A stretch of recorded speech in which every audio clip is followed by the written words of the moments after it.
В результате вооруженного нападения кыргызской стороны были разрушены дома жителей села Сомуньон, Джамата Чоркох города Исфара. Зафиксированы большие материальные и человеческие потери. Жители села Сомуньон говорят, что кыргызская сторона целенаправленно планировала нападение и расстреливала мирных жителей. Было 5 утра, мои дети спали. Киргизы атаковали, и мы не могли покинуть свой дом. Я разбудил детей и хотел вывести их в безопасное место, но машину киргизы уничтожили выстрелом из гранатомета.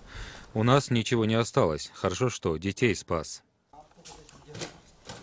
Эти видеоматериалы из приграничных районов Исфары, особенно села Сомуньон, лишний раз доказывают, что кыргызские вооруженные силы обстреливали и поджигали таджикские приграничные села, гражданские строения и дома жителей из всех видов тяжелого и огнестрельного оружия, имевшегося в их распоряжении. Когда кыргызы начали вооруженное нападение, они попали в мой дом из гранатомета. В результате весь мой дом сгорел. Из 4 комнат и предметов быта осталось только 2 велосипеда. Холодильник, стиральная машина – все сожжено и уничтожено.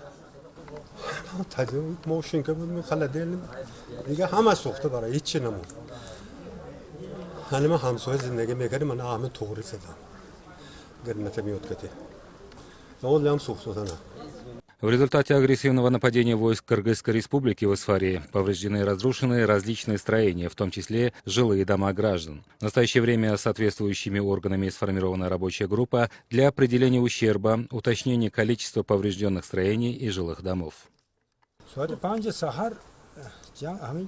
В этот день в 5 утра кыргызская сторона предприняла вооруженное нападение. От испуга мы с внуками и невестками зашли в подвал и не могли выбраться оттуда до 16 часов.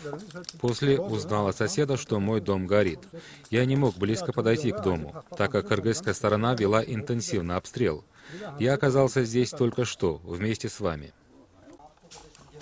Представляя данный видеоматериал из места последних событий, призываем международные организации, аналитиков и экспертов регионального и международного уровня не поддаваться влиянию провокаций, заговоров и лжи, распространяемых пропагандистским аппаратом Кыргызстана, а объективно и реально оценить ситуацию. В результате внезапного вооруженного нападения Кыргызстана был разрушен мой дом и уничтожено все мое имущество. Корова и ее теленок были сожжены вживую.